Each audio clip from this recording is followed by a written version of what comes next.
नमस्कार, मैं दीपक राय काशी टाइम्स में आप सभी दर्शकों का स्वागत करता हूँ। आज हम आ पहुँचे हैं बनारस हिंदू यूनिवर्सिटी के एस्ट्रोलॉजी डिपार्टमेंट में। हमारा आज का विषय है पेट संबंधित रोग के उपचार के विषय में। हमारे साथ इस चर्चा में मौजूद हैं एस्ट्रोलॉजी डिपार्टमेंट के head professor V K. Dikshit sir. सब स्वागत है आपका काशी टाइम्स में।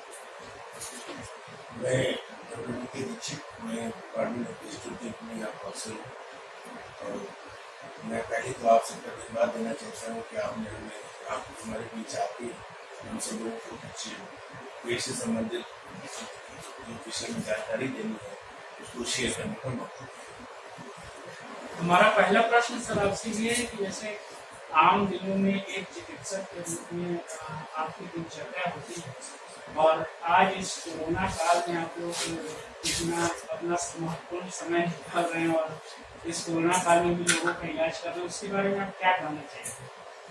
क्योंकि हम लोग डॉक्टर के नाते हमारा ये फर्ज है कि हम चाहे कोई कोरोना कॉल कोई आप हमको सही कहा कि आजकल जैसा ये वैसी बीमारी जो है वो जो फैली हुई है उसमें निश्चित तौर से हम सभी को डर तो है, एज प्रोफेशन के नाते हम लोगों को एक रिस्क तो होती है, लेकिन हम लोगों की भी ड्यूटी है कि हम इस दौरान जितने भी मरीजों को अपनी तरफ से सेवाएं दे सकें, क्योंकि हम नहीं चाहते कि कोरोना से तो जो बीमारियां हो रही हैं तो हम लोग जिन लोगों को खो रहे हैं, अपने स्वजन को खो रहे हैं, तो एक अलग बात है, लेकिन कम से कम जो दूसरे सिस्टम की जो बीमारियां हैं, जो और गंभीर रोग से जो आते हैं लोग, चाहे वो कैंसर से हो, चाहे वो सोसिस से हो, चाहे ये हो, कम से कम वो उस अभाव में उनकी डेथ हो, क्योंकि वो लोग सीरियस पेशेंट रहते हैं, उनको बीच में आने की जरूरत होती है, उनको दवाई की सलाह की जरूरत होती है, तो अगर हम नहीं उपलब्ध होते हैं, हम अपनी सेवाएं को अगर नहीं देंगे तो हो सकता है बेचारे वो इसके अभाव में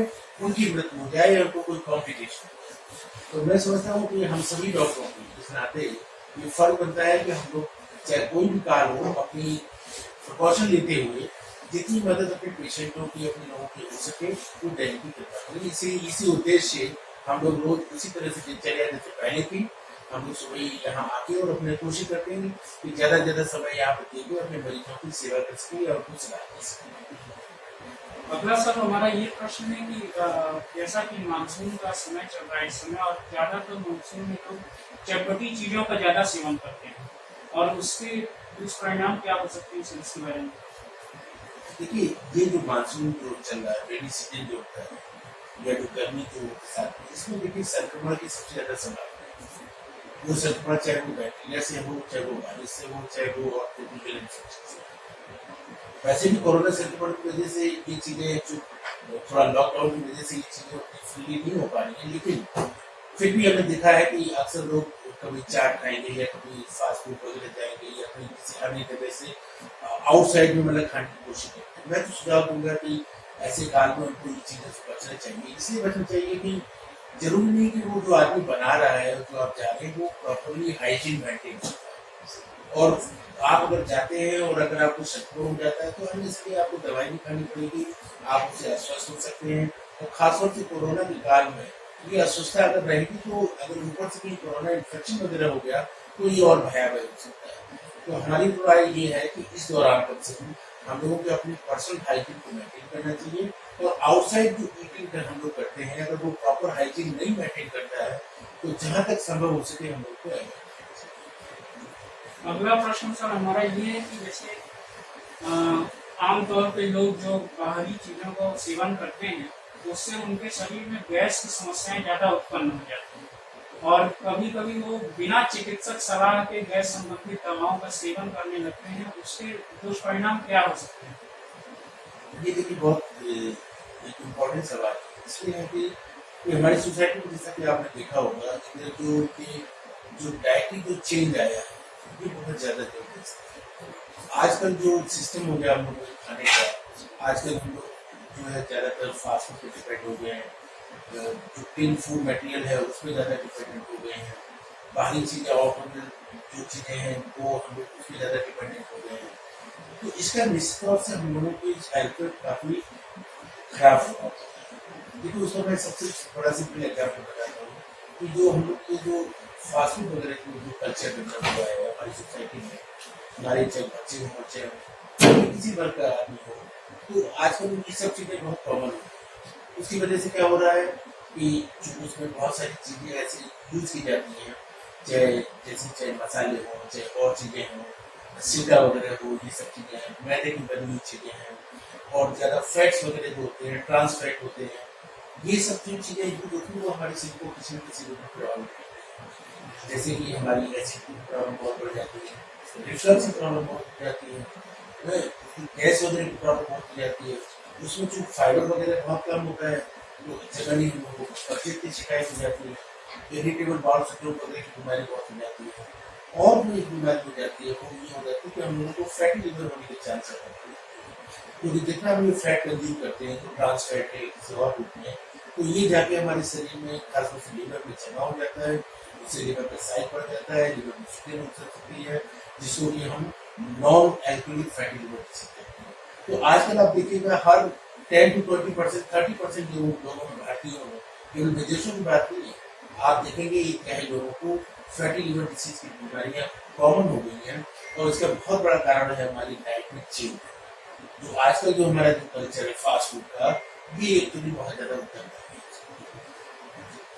आमतौर पर सर ये देखा जाता है कि जो फील्ड वर्क लोग करते हैं, जिस भी फील्ड के हों, वो ज्यादा से ज्यादा अपना दिन बाहर बिताते हैं घर से, और इसके चलते उनको फास्ट फूड का सहारा लेना पड़ता है सर। तो उसके लिए आप क्या बताएं? मैं तो देखिए ये राय दूंगा, आप लोग तो सही बात कही, हम लोगों का आजकल जो वर्किंग कल्चर है वो इतना अलग है, लोग सुबह ही निकल जाते हैं, खासतौर से मेट्रो की सिटी की मैं बात कर रहा हूँ, जहाँ आदमी सुबह उठ के कंप्यूटर 8 ही बजे से चलने, उसको कंप्यूटेशन करना होता है, ट्रेन पकड़नी होती है, बसेस पकड़नी होती है, तब जाके वो ऑफिस पहुंच पाता है टाइम से। उसको इतना समय ही नहीं होता सुबह के बेचारा ठीक से प्रॉपर्ली वो नाश्ता कर सके। जब वो आता है तो जनरली या तो लोग पैक कर देते हैं, या घर से कुछ टिफिन वगैरह बना के दे दिया, तो वो कोई दोपहर में जब उसका लंच ब्रेक होता है, लेकिन मेजॉरिटी लोग ऐसा नहीं कर पाते, जिनके घर में ये सुविधा नहीं है कि कोई सुबह उसको नाश्ता बना के टिफिन में रख के दे सके। ऐसे केस में लोग डिपेंडेंट हो जाते हैं कि और कोई सहारा नहीं है, तो क्या करेंगे, वो फास्ट फूड में जाएंगे, कैंटीन में जाएंगे, तो यही सब चीजें खाएंगे, वो मजबूर है उसके लिए। और ये जो चीज है बड़ी खराब है, जैसे कि मैंने पहले कहा है कि अगर प्रॉपर बैलेंस डाइट आदमी ना ले, अगर प्रॉपरली उसको ये ना रहे कि हमको एक बैलेंस डाइट मिल रही है, जिसमें कि हमको प्रोटीन की भी मात्रा है, कार्बोहाइड्रेट की भी है, वसा की भी है, सारे एसेंशियल वाइटामिन है और सब चीजें हैं, तो अगर इनकी डेफिशिएंसी रहेगी और हम फास्ट फूड या इस टाइप के कल्चर को फूड को खाना पड़ेगा हमें तो निश्चित तौर से हमारे शरीर को, हमारी हेल्थ को नुकसान होगा। चाहे हमें कुछ फैटी लिवर हो जाए, हमको एसिडिटी हो जाए, रिफ्लक्स होने लगे, डायरिया हो जाए, बार बार इन्फेक्शन हो जाए, संक्रमण हो जाए, ये चीजें बिल्कुल आपने सही कहा कि जो आजकल वर्किंग कल्चर है, जिसमें कि लोग घंटों केवल कंप्यूटर में बैठे रहते हैं, काम करते रहते हैं, उनको इतना समय नहीं है कि कोई थोड़ा व्यायाम वगैरह कर सकें, कोई समय नहीं है कि थोड़ा रिलैक्स कर सकें, तो निश्चित तौर से वो बेचारे डिपेंडेंट हो जाते हैं इस टाइप के कल्चर में, फूड कल्चर में और इस टाइप की हैबिट्स में, जो उनके लिए डेफिनेटली उनके शरीर को और उनके हेल्थ को प्रतिकूल प्रभाव डालते हैं। तो ऐसे में सब दर्शक ये जानना चाहते हैं कि हम यूज क्या करें, अगर मान लीजिए बाहर रहें और अगर हम इस्तेमाल नहीं कर पाते हैं घर का खाना, तो बाहर की चीजों में क्या ऐसी चीजें हैं जो हम उपयोग करें और हमारे शरीर को गुणकारक बना सकें? आपने सही कहा कि जहाँ तक संभव हो सके आदमी अगर सुबह थोड़ा जल्दी से उठता है, तो कोशिश तो ये करके घर में अपने प्रॉपर तो नाश्ता तो प्रोटीन है, नाश्ते में चाहे वो कैसी मतलब फाइबर की चीजें ले सकता है, फ्रूट्स अपनी डाइट जरूर ले, कोशिश हो सके कि जैसे कर्ड्स वगैरह थोड़ा ले लिया करें, फैटी चीजें थोड़ा कम से कम खाएं, कभी जैसे पोहा खाते हैं लोग, तो जो प्रोटीन आइटम होते हैं जैसे चना भिगो दिया या उस तरह की दालें आलू उस तरह के लोग ये खाते हैं। लेकिन एक तो आप फल जरूर और सीजनल फ्रूट्स लें, फ्रेश करके लें, बजाय टिन फूड वगैरह के अच्छे हैं कि वो फ्रेश फूड वगैरह दें, और दही वगैरह अपनी डाइट में जरूर लें। दूध वगैरह दिन में कभी लेने से थोड़ा गैस वगैरह ज़्यादा बढ़ती है, तो मैं रिकमेंड करूँगा कि रात में अगर फिर भी दूध लिया जाए तो वो ज़्यादा बेहतर है। फिर अगर संभव हो सके, अगर उसे घर में ही सुविधा है, तो बेटर होगा कि उसकी 2 रोटी या 4 रोटी अपने हरी सब्जी के साथ अपने टिफिन में लेता जाए तो बहुत अच्छा है। जिन लोगों की सुविधा है वो अपना टिफिन ले जा सकते हैं, कैरी कर सकते हैं, जबकि वो लंच ब्रेक में अपने ऑफिस में खा सकते हैं, उससे अच्छा कोई सब्जी नहीं। लेकिन वो जी अगर ये चीज़ नहीं कर सकते मान लो, तो कोशिश ये करें कि जहाँ पर भी उपलब्ध है, जो कैंटीन में सुविधा उनको हो रही है, कोशिश करें उन चीज़ों को लें जिसमें कि थोड़ा फाइबर रहे और ये चिकनी चीजें और ये सब चीजें कम करें। और कोशिश ये करें कि फ्रूट्स वगैरह तो देखिए हर जगह संभव होते हैं, तो फ्रूट्स वगैरह ले लिया करें। कर्ड हर जगह मिल जाता है, तो कर्ड वगैरह ले लिया करें। और जो भी हो अपना हाइजीन का विशेष तौर से ध्यान रखें। ऐसी जगह जाके लें जहाँ पे कि प्रॉपरली सफाई वगैरह हो, ठीक से वॉशिंग हो रही हो और चीजें हो रही हो। नहीं तो आप जाएंगे खाना खाने और आप खाना में दूसरी चीजों को सही, तो इन चीजों से बचना चाहिए। हमेशा मैं तो कहूँगा कि लेटेस्ट जो सीजनल फ्रूट्स हैं और चीजें जो हरी सब्जियां वगैरह हैं, ऐसी चीजें उनका ज्यादा सेवन करना चाहिए, बजाय इसके कि हम लोग चाइनीज आइटम खाएं या फास्ट फूड वगैरह ये चीजें खाएं या चाट वगैरह ये सब चीजें जिनको हम लोगों को अवॉइड करना चाहिए। शाम को अपने आदमी आता है चाय अपने चाय से अपने बिस्किट के साथ या किसी चीज के साथ ले सकता है। और रात में कम से कम प्रॉपर डाइट, अगर वो दिन में ठीक से नहीं खा पा रहे हैं तो कम से कम रात में प्रॉपर डाइट जिसमें कि दाल हो, सब्जी हो, रोटी हो, दही हो, या रात में सोते समय वो दूध वगैरह ले सकता है। और फ्रूट्स वगैरह पे आदमी को ज्यादा जोर देना चाहिए। आमतौर पर सर आज के प्रवेश में ये देखा जा रहा है कि बुजुर्गों में और बच्चों में काफी ज्यादा ऐसे केसेस आ रहे हैं कि उनको पथरी की समस्या हो जा रही है। उसके बारे में वो उसका क्या विशेष कारण है? देखिए जैसा आपने कहा कि पथरी देखिए दो टाइप, एक तो होती है जो इसमें पेट की थैली पथरी होती है जिसको कि हम gallbladder stone. Gallbladder stone generally हमारे फीमेल्स में ज्यादा होता है, महिलाओं में ज्यादा होता है। और ऐसा देखा गया है कि जो लोग जिनको थोड़ा मोटा पड़ जाता है, जो हाई फैट डाइट ज्यादा लेते हैं, जिनका कोलेस्ट्रॉल बॉडी का ज्यादा बढ़ा हुआ है, लैक ऑफ एक्टिविटी है, व्यायाम कुछ भी नहीं हो पा रहा है, ऐसे लोगों को गॉलब्लैडर में स्टोन बनने की ज्यादा संभावना है। चूंकि महिलाओं को ज्यादा होता है तो मैं समझता हूँ शायद कुछ हार्मोन का भी इसमें ऐसा कारण है जिसकी वजह से ये गॉल स्टोन ज्यादा मेल्स में भी हो सकता है। बच्चों में जनरली गॉल स्टोन कम होते हैं, केवल उन्हीं लोगों को होते हैं जिनको किसी कारण से अगर हिमोलिसिस हो रही है या और कोई कारण है या बहुत मोटापा है तो उनको होने की संभावना ज्यादा होती है, नहीं तो जनरली हमारी महिलाओं को। दूसरे टाइप के स्टोन होते हैं जिनको हम लोग बोलते हैं किडनी स्टोन, जिसको रीनल स्टोन, वो भी हमारे यहाँ बहुत कॉमन है। और उसकी कई वजह होती है, जैसे कि पानी का कम पीना, ऑक्सीडेंट कंटेनिंग चीजें ज्यादा लेना, जैसे टमाटर है, पालक है, मेथी, जितनी हरी सब्जियां बहुत सारी है जिसमें कि ऑक्सीडेंट ज्यादा होता है या फॉस्फेट जिनमें मात्रा ज्यादा होती है, अगर उनका वो सेवन ज्यादा करते हैं और पानी की मात्रा कम लेते हैं तो ये संभावना है कि उनको आगे चलकर रीनल स्टोन हो। रीनल स्टोन किसी भी एज में हो सकता है, बच्चों को भी हो सकता है, यंग को भी हो सकता है, ओल्ड को भी हो सकता है। तो उसमें उसका लक्षण दूसरे टाइप के होते हैं। चूंकि किडनी में स्टोन है तो पेट में दर्द होगा और उसमें यूरिन में ब्लड वगैरह आ सकता है, वो आदमी को बुखार हो सकता है। और दोनों की डायग्नोसिस, चाहे वो गॉलब्लैडर का स्टोन हो चाहे वो किडनी का स्टोन हो, दोनों की डायग्नोसिस बड़ी सिंपल से अल्ट्रासाउंड से हो सकती है। और अगर अल्ट्रासाउंड में एक बार अगर स्टोन आ जाता है तो मैं समझता हूँ कि आप किसी भी चिकित्सक की सलाह लेकर उसकी दवाई ले सकते हैं। गॉलब्लैडर स्टोन के बारे में तो ये है कि अगर एक बार आपको तकलीफ हो गई है तो जनरली उसका इलाज जो है ऑपरेशन है। लेकिन किडनी के स्टोन जनरली छोटे होते हैं, कभी कभी अपने से पास हो जाते हैं। तो मैं तो ये सलाह दूंगा कि जिनको ये बीमारी हो तो एक तो वो अपना थोड़ा बचाव करें। जैसे गॉलब्लैडर स्टोन के लिए क्या है कि आदमी मोटापा न रहे, कोलेस्ट्रॉल की चीजें कम खाए, घी वगैरह की चीजें कम ले, अपने व्यायाम जरूर करते रहे, अपने वजन को फिट रखें। और जो जिनको किडनी की स्टोन की समस्या है वो सबसे बड़ा कारण होता है पानी का कम लेना, पानी पिए। और खासतौर से जिनको जल्दी जल्दी स्टोन होते हैं उनमें ऑक्सीडेंट कंटेनिंग फूड को है वो कम से कम करें। तो ये दोनों चीजें से कुछ हद तक अच्छा सर, एक सवाल हमारा ये था आपसे कि जैसे आमतौर पर पथरी की जो समस्या होती है उसे लोग जान नहीं पाते और न जानने के कारण लोग अलग अलग दवाइयों का सेवन करने लगते हैं। उसके लक्षण क्या होते हैं? गॉलब्लैडर स्टोन के लक्षण जो होते हैं ना, देखिए दो तीन चीजें होती हैं। एक तो ज्यादातर लोग ऐसे होते हैं जिनको कोई जल्दी लक्षण नहीं होते, जिनको बोलते हैं साइलेंट स्टोन। उनकी डायग्नोसिस एक्चुअली अचानक तब होती है जब वो किसी और चीज के लिए एक अल्ट्रासाउंड कराया, जैसे किसी काम के लिए वो अल्ट्रासाउंड कराया और उन्हें सडनली देखा गया कि उनको गॉलब्लैडर में स्टोन, लेकिन वो कोई लक्षण नहीं थे। तो ऐसे लोगों को बोलते हैं साइलेंट स्टोन। दूसरे लोग ऐसे होते हैं जिनको पॉलीसिस्टाइटिस होता है। पॉलीसिस्टाइटिस का अभिप्राय है हमारा कि गॉलब्लैडर में सूजन। तो जनरली स्टोन जो होता है बहुत बड़ा आम कारण होता है पॉलीसिस्टाइटिस।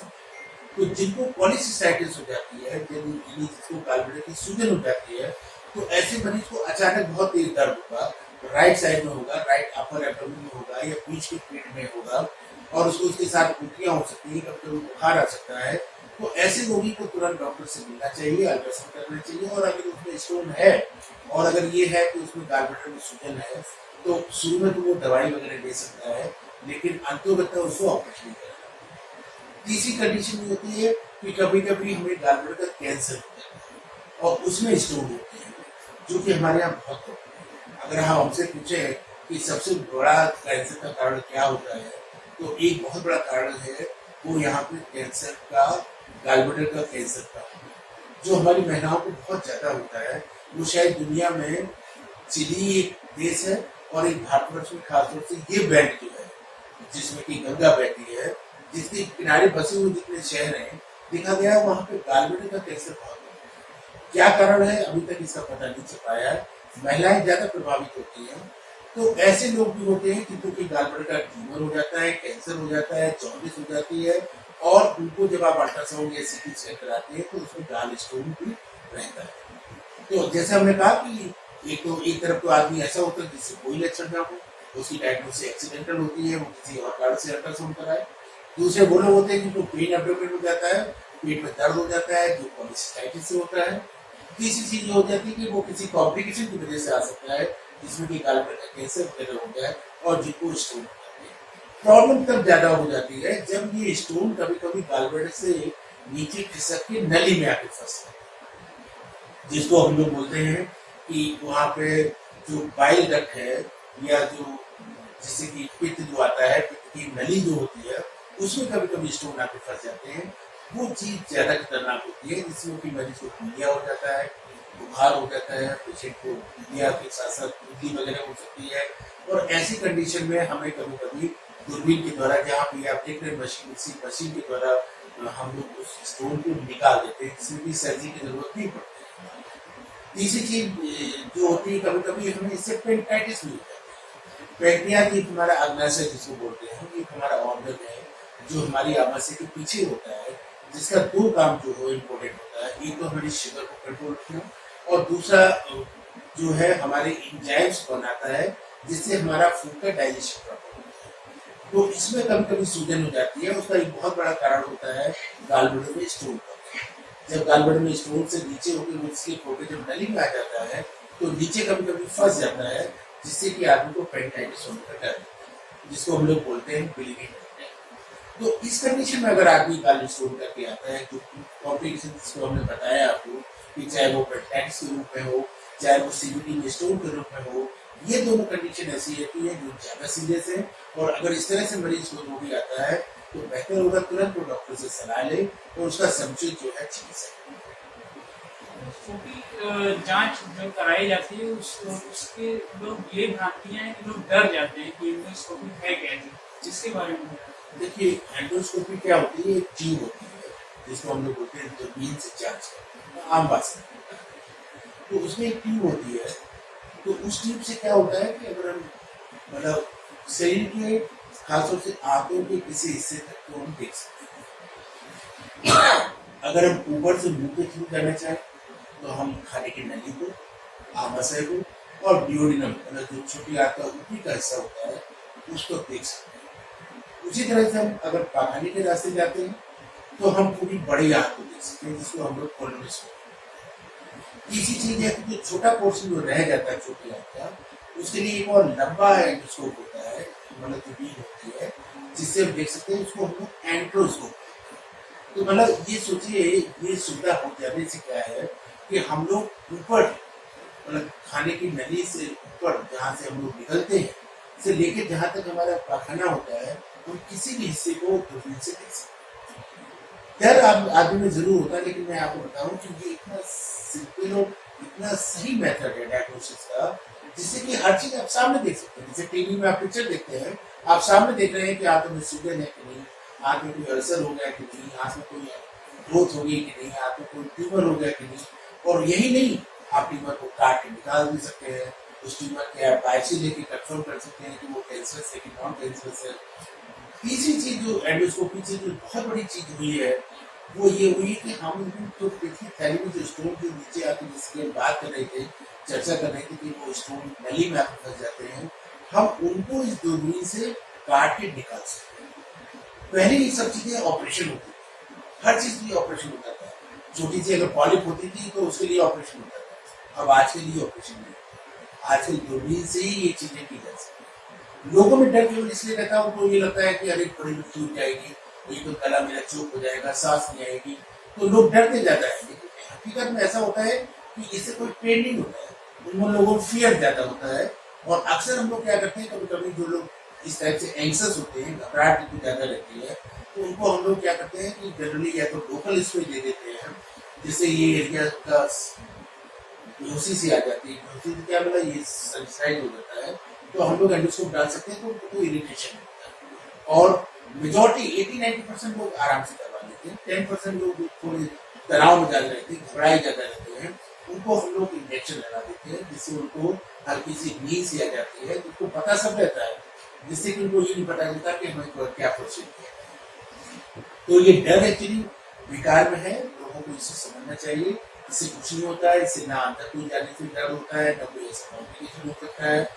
लोग उसको करवा लें, इसलिए करवा लें कि चाहे आप अल्ट्रासाउंड कराएं, चाहे आप सीटी स्कैन कराएं, चाहे एमआरआई, तब भी कंफर्म डायग्नोसिस नहीं हो सकती है। तो हमें कभी कभी तो ये एंडोस्कोपी करके जांच का टुकड़ा लेना होता है, तो हमारे लिए बहुत जरूरी होती है कि कुछ बीमारियों में ये एंडोस्कोपी अत्यंत आवश्यक और सबसे ज्यादा इफेक्टिव डायग्नोस्टिक मॉडलिटी है।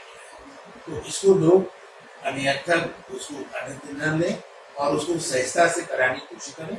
और जहां आपको कोई तकलीफ है आप डॉक्टर को बताइए, तो हम उसका निदान कर सकते हैं। हम आपको इंजेक्शन के अंदर कर सकते हैं, हम आपको एनेस्थीसिया पे लगा के कर सकते हैं, जिससे आपको कोई तकलीफ नहीं होगी और आप बड़ी आसानी से इलाज कर सकते हैं। सर हम ये जानना चाहते हैं हमारे दर्शक की जो गैस की समस्याएं होती हैं, उसके साथ साथ एक अल्सर की भी समस्याएं उत्पन्न हो जाती हैं और लोगों को पता नहीं चल पाता है कि उन्हें अल्सर है या गैस है, तो उसके लक्षण क्या है, उसके उपचार क्या है? जी देखिए, गैस का होना और अल्सर ये बड़ी कॉमन पेट की बीमारी है। तो होता क्या है, जैसे कि अल्सर की आपने बात की, तो अल्सर तो मतलब होता है जैसे कि आप फोड़ा देखते हैं कि हो जाता है, उसी टाइप का फोड़ा है कि अंदर होता है। जैसे आप कभी अपने छाले देखे होंगे, मुंह में बड़े बड़े छाले होते हैं, सेम टाइप का एक्चुअली छाला अंदर हो सकता है, जिसको अल्सर कहते हैं। जनरली अल्सर हमारे जो होते हैं या तो छोटी आंत के ऊपरी हिस्से में होंगे, जिसको ड्यूडेनम बोलते हैं, जो जनरली जो होता है एसिड के ज्यादा बनने से, मतलब एसिड की प्रक्रिया होने लगती है कि हमारी बॉडी में एसिड ज्यादा बनता है, और जब ज्यादा एसिड बनता है तो वो न्यूट्रलाइज नहीं हो पाता है, तो वो हमारी स्लेस में जो झिल्ली होती है उसको इरोड कर देता है और वहां पे अल्सर बना देता है। दूसरा, हमारे आमाशय में भी अल्सर हो सकता है, वो ज्यादा एसिडिटी की वजह से भी हो सकता है, नॉर्मल एसिडिटी की वजह से हो सकता है। जैसे कि कभी कभी आवाज में कैंसर हो जाता है, वो भी अल्सर हो सकता है, जिसको हम मैलिग्नेंट अल्सर बोलते हैं। तो अल्सर मतलब बिनाइन भी हो सकता है, मतलब जिसमें कोई कैंसर ना हो। दूसरा अल्सर होता है जिसमें कि कैंसर भी हो सकता है। उसी तरह से कभी कभी क्या होता है कि जो एसिड बनता है हमारे आमाशय में, एसिड जितना बनता है वो हमारे आमाशय में, और एसिड एक हमारे लिए जरूरी भी है। इसलिए जरूरी है कि एक तरह से बैरियर, जो चीजें हम खाते हैं भोजन के रूप में, पानी के रूप में, कई बार कंटामिनेशन होता है, बैक्टीरिया होते हैं, वायरसेस होते हैं, कई तरह की विषाणु चीज होती हैं।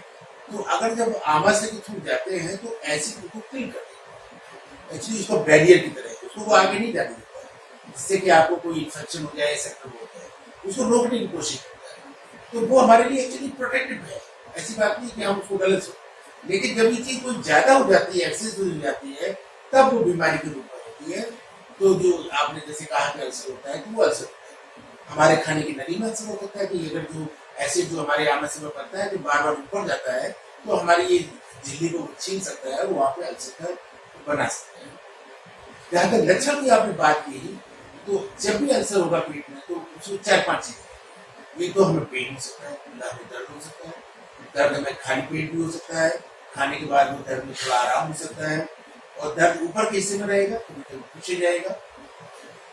दूसरी चीज ये हो सकती है कि हमको थोड़ा खाने में रुचि ना हो, हमारी डाइट जो है कम हो जाती है, हमें खासतौर से कभी कभी मिर्ची जैसी आने लगती है, कभी कभी उल्टी भी हो जाती है, और कभी कभी तो ऐसा हो जाता है कि अगर अल्सर कॉम्प्लिकेट कर जाए ना, वो बड़ा अल्सर है और वो फट जाए ना, तो परफोरेशन हो सकता है, आपको इमरजेंसी में जाना पड़ सकता है, पेट इतना आपका तंग जाएगा। और कभी कभी खून की उल्टी हो सकती है, मतलब खून का रिसाव हो सकता है और अल्सर से। तो ये कॉम्प्लिकेटेड वाले केस है कि जो पेशेंट कभी कभी आते थे जो जल्दी से ठीक हो।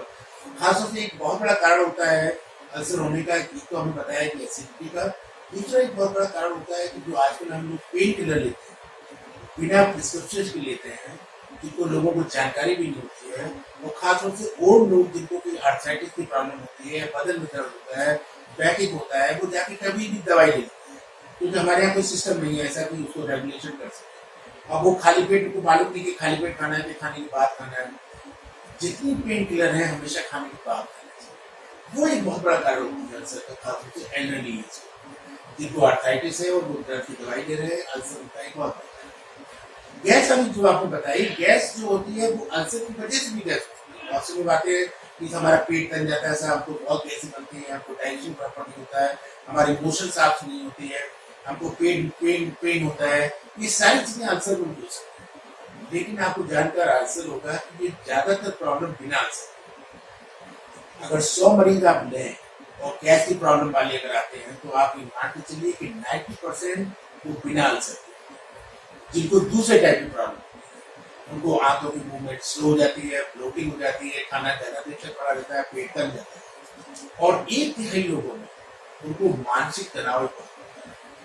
आजकल जितने पेशेंट आते हैं, जितने जो गैस की प्रॉब्लम बता रहे हैं, उनमें 1/3 लोग में मानसिक कारण है। किसी कारण से वो स्ट्रेस में है, तनाव में है, चाहे घरेलू हो, चाहे पर्सनल हो, चाहे ऑफिस में हो। ये एक्चुअली बहुत बड़ा कारण हो गया है हमारे पेट पे ठीक से ना होना, गैस का बनना, मोशन साफ ना होना, इरिटेबल बाउल शुरू होना, ये सारी चीजें एक्चुअली साइंस वो आजकल बहुत ज्यादा है बजाय ऑर्गेनिक। तो अल्सर होता है, अल्सर से गैस बनती है और चीजें होती है, लेकिन उससे ज्यादा कॉमन वो चीजें हैं जिनको कुछ नहीं होता है लेकिन वो परेशान गैस से और सब चीजें। तो आप ज़्यादा से ज़्यादा चिकित्सालयों में ये देखने को मिल रहा है कि बाकी डॉक्टर्स देखने को मिले वो आने से हॉस्पिटल कतरा रहे हैं। कहीं ना कहीं अगर वो अपने घरों पर या प्राइवेट क्लिनिक में भी अगर अपने मरीजों को देख रहे हैं तो वो दूर से देख रहे हैं। एक ऐसी भावना उत्पन्न हो गई है इस कोरोना काल में कि जिससे मरीजों और चिकित्सक के बीच का जो संबंध है वो टूटता नजर आ रहा है। और ऐसे में आप रोज यहाँ आकर के भी सुंदरलाल चिकित्सालय में अपना सेवा दे रहे हैं, इसके बारे में आप क्या कहना चाहते नहीं, देखिए ये बड़ा इम्पोर्टेंट प्रश्न है जो आपने किया। और मैं तो ये कहूँगा कि हम डॉक्टर हैं, चिकित्सक हैं, तो हमारे कुछ जो है जिम्मेदारियाँ तो देते हैं, जैसे कि हम लोग उससे बच नहीं सकते। तो एक चिकित्सक का तो ये देखिए जो उसको कर्तव्य होता है कि मरीज की पीड़ा को कम किसी न किसी रूप। लेकिन ये बात सही है कि जो ये वैश्विक बीमारी कोरोना है, जिसमें कि आपने देखा होगा आए दिन कितने लोगों की डेथ हो जा रही है, इन्फेक्शन हो जा रहा है, संक्रमण हो जा रहा है, और संक्रमण का जो बहुत बड़ा कारण होता है वो हमारा फ्लू है। अगर हम बात कर रहे हैं तो क्योंकि जो वायरस होता है ये जनरली हमारी ओरल कैविटी में, जब आप बात करते हैं मरीज कॉन्टेक्ट में आता है, खांसी कर रहा है, मरीज जो पीड़ित है, तो नेचुरली वो ट्रांसमिट कर सकता है हमारे वायरस को हमसे, अगर हम प्रॉपर केयर नहीं कर रहे या अगर टच करते हैं, क्योंकि हमारे जो वायरस होता है हमारी उंगलियों में हो सकता है, हमारे फोमाइट हो सकता है, जिस चीज को हम छू रहे हैं, मेज टेबल कुर्सी ये सब वहाँ पे वो हो सकता है। तो एक्चुअली हम लोगों को प्रिकॉशन लेते रहना चाहिए। जो गाइडलाइंस हमारी है कि हम सोशल डिस्टेंस मेंटेन रखते हैं, 2 गज की दूरी पे। इसलिए जो आपने कहा ना कि डॉक्टर दूर से देख रहे हैं, बहुत सही है, एक तरह से ह्यूमन टच नहीं रहता भाई। डॉक्टर का तो ये होता था कि जब तक आदमी एकदम नाड़ी न छुए, हाथ न पकड़े, तो आदमी को 50% तो ऐसे रिलैक्स हो जाता है। लेकिन ये वैश्विक बीमारी में ये सबसे बड़ा कारण है कि हमें जो चिकित्सक है, जो बेचारा जो ठीक कर रहा है, वो भी तो अपने को बचाव करे। जो चिकित्सक ही नहीं रहेगा तो आपका ट्रीटमेंट कैसे होगा? तो इसलिए इस वजह से जो गाइडेंस होती है कि 2 गज की दूरी रखें, हमें अपना प्रोटेक्शन मिले, हम चाहे तो पीपी किट पहने, प्रॉपरली माउथ ये लगाए, मास्क जरूर लगाएं, ग्लव्स वगैरह पहन के देखें, तो इतना हम प्रोटेक्शन कर सकते हैं डॉक्टर के नाते, जिससे कि हमको इन्फेक्शन मरीज के द्वारा ना सके वो करें। जो 65 प्लस है या जो 60 से ऊपर है चिकित्सक, उनकी खुद ये एडवाइजरी है कि वो ना आए, क्योंकि उनको खासतौर से डायबिटिक्स वगैरह जो है और 60+ है, उनको चूंकि संक्रमण होने से उनको मृत्यु दर ज्यादा होती है, ज्यादा कॉम्प्लिकेशन हो सकते हैं, तो उनको ये एडवाइजरी दी गई है कि वो आने से परहेज करें, ना आए। लेकिन कुछ लोगों को क्या होता है, साइकोलॉजिकली वो बात है, मतलब मनोवैज्ञानिक तरीके से वो इतने ज्यादा डरे हुए हैं, तो कई बार उनको डर इतना ज्यादा है कि एक्चुअली उसी वजह से वो फेस नहीं करना चाहते हैं, अस्पताल नहीं आना चाहते हैं, वो बच के रहना चाहते हैं।